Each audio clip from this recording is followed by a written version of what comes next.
I'm still on your Netflix. Girl, I know you love me, even though your parents, they don't fucking trust me.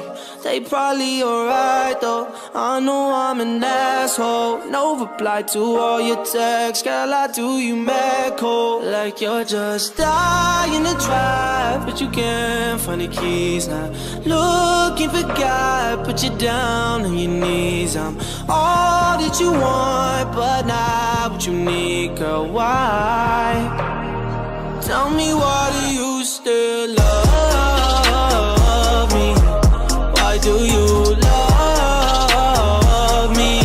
You know you shouldn't love me, yet you still love me. All your friends tell you they hate me, got a fucking shade. Couple weeks ago they were inside my sheets naked. Yo peeps, what's going on? This is your boy Bighence coming back to you with another video. This time it's going to be a Lord of the Rings online tutorial video towards how to properly build a Captain Tank. By the way, you know, for a lot of people that is new to this game, this is one of the most underrated games or MMORPG games that are out there, and really is like I said, it's very underrated. This is a very unique game that a lot of people should really be getting into. So the first thing you're going to do is put 5 points towards situational awareness so you can get the 8% evasion buff easily. You're going to put 4 points towards your Steel Resolve so you can get the extra morale. You're going to have Strong Voice, which is basically the upgrade to Threatening Shout for your Captain Tank to grab aggro from your allies. With Threatening Shout upgrade, you now can hold up to 6 targets at once. The next thing you're going to get is Noble Mark, which is a big necessity for a Captain Tank, especially if he or she is trying to solo tank. Basically what Noble Mark does, it leeches the enemy that you have the mark on, and every time that it does damage, it pretty much restores 1% of your maximum morale every time it deals damage. So if you have a big pool of morale, the bigger the pool of your morale, the more health you're going to get back in return. The next thing you're going to get is Demand Attention, which basically is your single target aggro skill for when you use Grave Wound. The next thing you have is In Harm's Way, which is basically you protect your allies while at the same time taking the damage for them in return. And if you have the full upgrade for it, which is 3 points put into In Harm's Way, you get to negate 20% of the damage that you take if you were to protect your allies. The next thing we have is Terrifying Bellow, which is basically allows your routing cry to stun enemies upon you having a defeat event. The next thing I have is Turning Point. Basically with this passive, every time you have a defeat event, you get an incoming healing buff. It stacks up to 5 times, which is very good for people that wants to have decent incoming healing, but you really do not want to waste any, essences on your gear towards incoming healing, or even relics on your weapons at all. The next thing we have is Strength in Numbers. With Strength in Numbers, basically it's like a self-heal skill that only helps you as a whole, and depending on as I've seen, because I haven't gotten down the mechanic of how you can multiply your strength in numbers but as I noticed when I use either my banner or my brother's call, I have multiple stacks of strength in numbers, and it's really good for a self-heal if you're trying to solo tank, I say once again. And if you are solo tanking and you want to make sure your group stays alive, I suggest that you invest your points into Fellowship of the Shield. Basically, you give 60% of the benefits you give to yourself towards your allies, regardless of if it's a heal or it's a shielding skill that keeps you alive.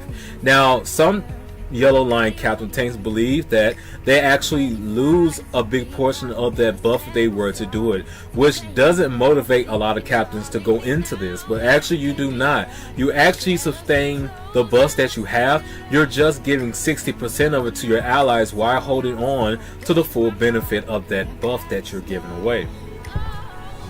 The next thing that we have is Shield of the Dunedain.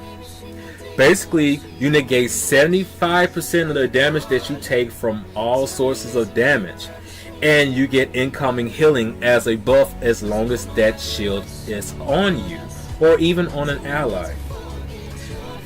And the last thing we have from the yellow side is Elendil's Fury. Anytime you block, parry, or invade, you get a stack of Elendil's Fury. Once you reach the 5 stacks, your Blade of Elendil does additional damage and grants yourself a defeat event. Now, why is that so important for a tank to have at all times?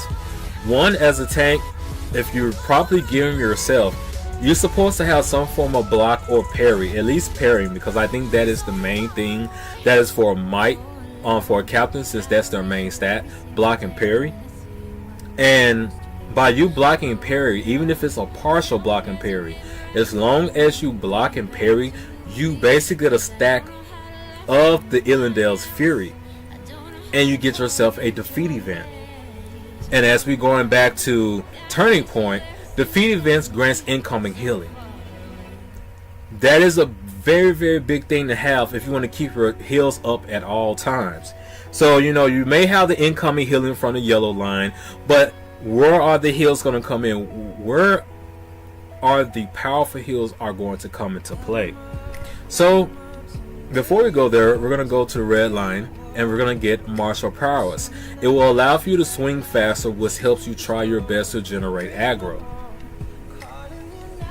So in the blue line, which is Hands of Healing, we're going to put 4 points on Bolster Resolve to give you that good critical magnitude in case on a rare occasion you do critical heal. And you're going to put 3 points, or not really 3 points, but you're going to max out skilled hands, which basically allow you to get 3% outgoing healing modifier, which will be very good. Then you're going to go towards Dignified Spectacle, which gives you 4% outgoing healing modifier. And with a lot of people that just really don't think about this, tactical damage does go towards your tactical mastery. So basically you're increasing your heals as well. Then you're going to have the Revealing Mark, which is a very big thing if you're trying to solo tank or something and you want your DPS to heal themselves. You could just use this Revealing Mark and 15% of their damage is going to go back towards healing them. Next we're going to get Cry of Vengeance. Basically, if you max it out, which I suggest you do, you're going to give your allies 100% health upon reviving them, 75% power back, and for 30 seconds they get a buff where they get 286 for every stat that is on the game. You get to swing faster with 25% increased attack speed, and 16,000 armor value, which is great towards mitigation and staying alive. And we're going to get to the cream of the crop, Gallant Display. This is a skill I would suggest every captain have on every trait line. Yes, every trait line. Gallant Display basically does this. You get 3 stacks of Gallant Display. Each stack gives you an increase in damage and heals. If you're red line, Gallant Display increases damage and heals. Same for yellow and same for blue.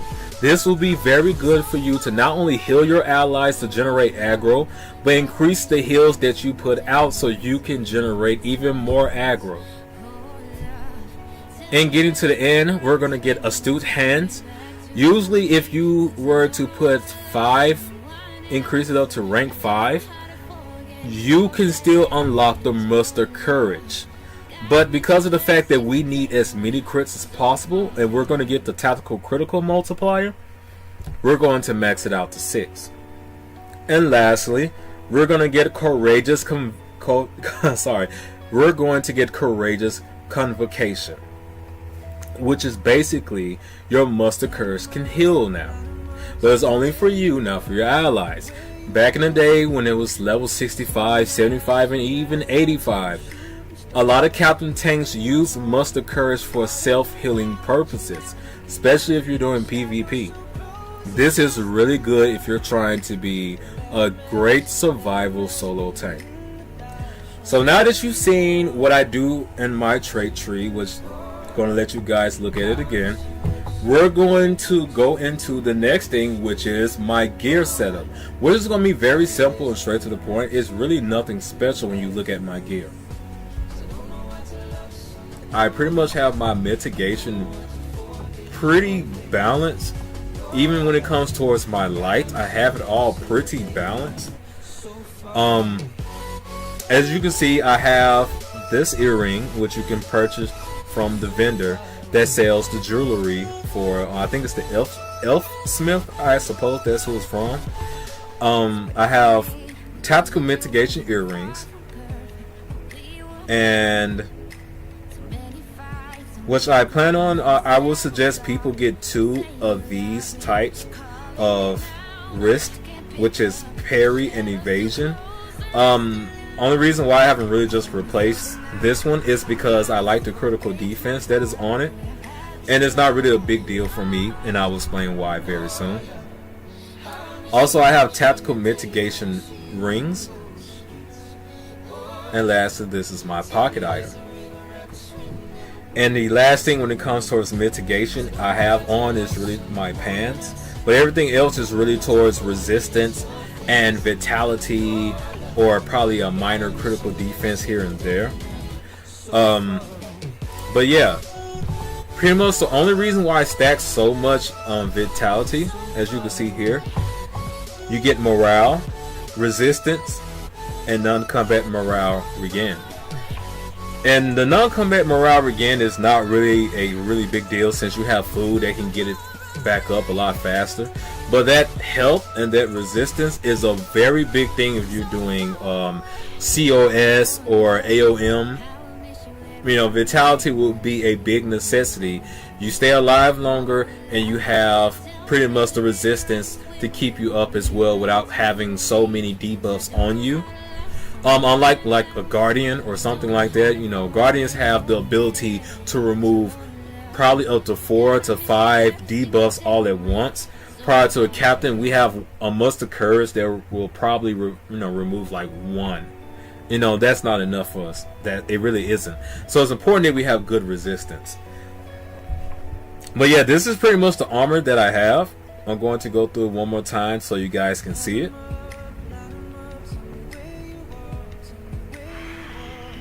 Also, if you're going to be a tank, make sure you at least have 3 lights on your armor. I have an 18, another 18, trying to find the other one. Probably have 2. I probably may just have 2. Okay. Well, I only have 2 lights essences on this specific set of armor. So, as you can see, my light is 276. It's over the 250 cap.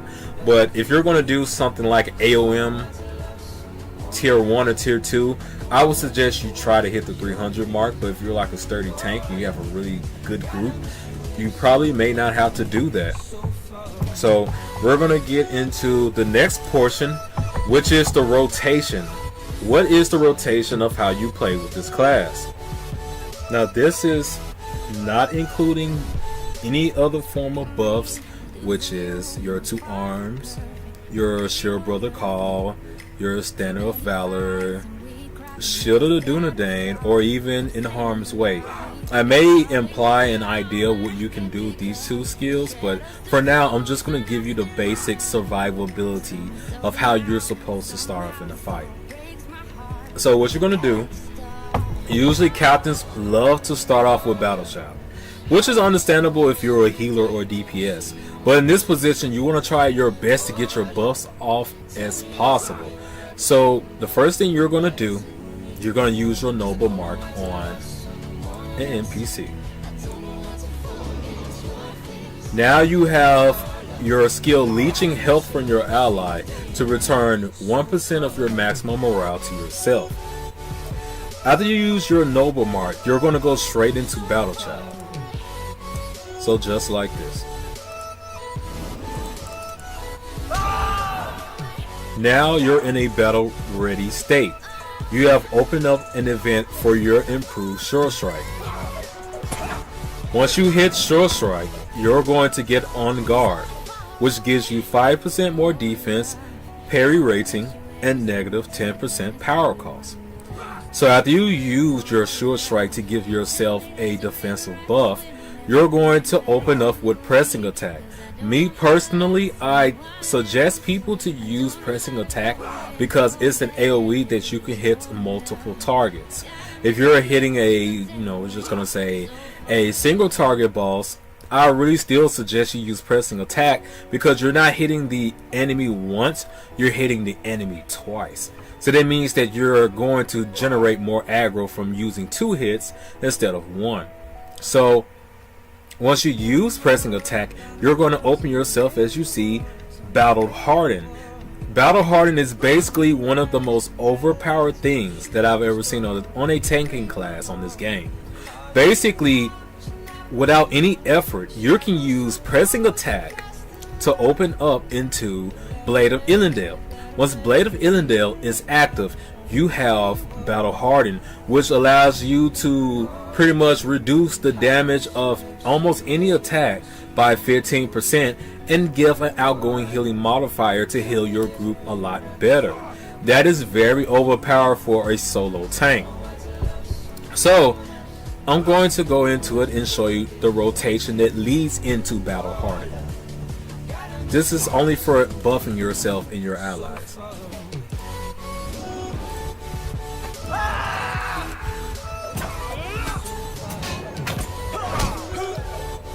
So now look at all the buffs that I have.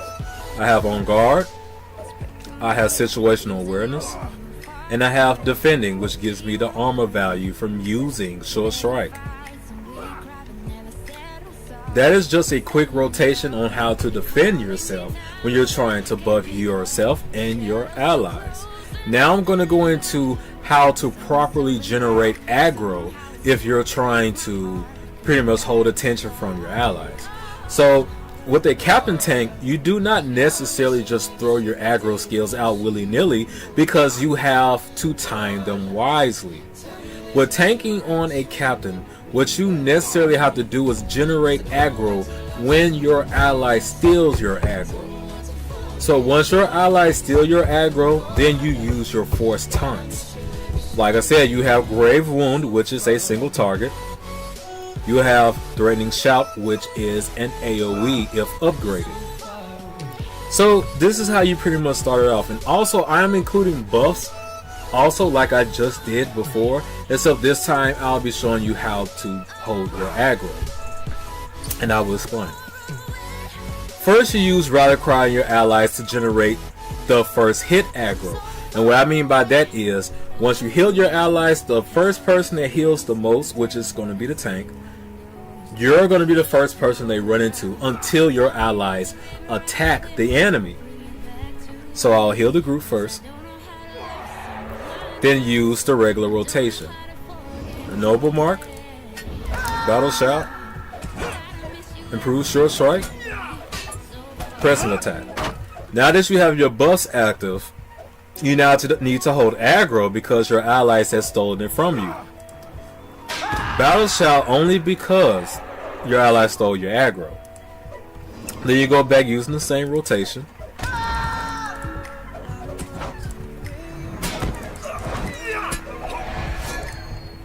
Your ally stole your aggro. Go back to your regular rotation.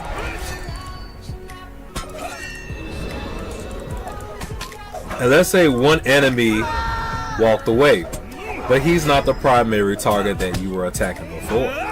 You switch over to that target, Grave Wound him, stun your enemies, and go right back into your loadout.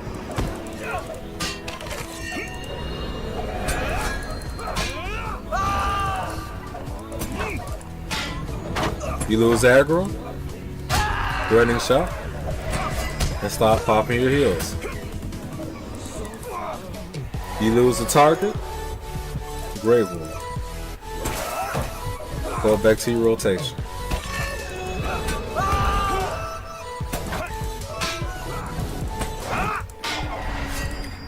Lose aggro, threatening shot.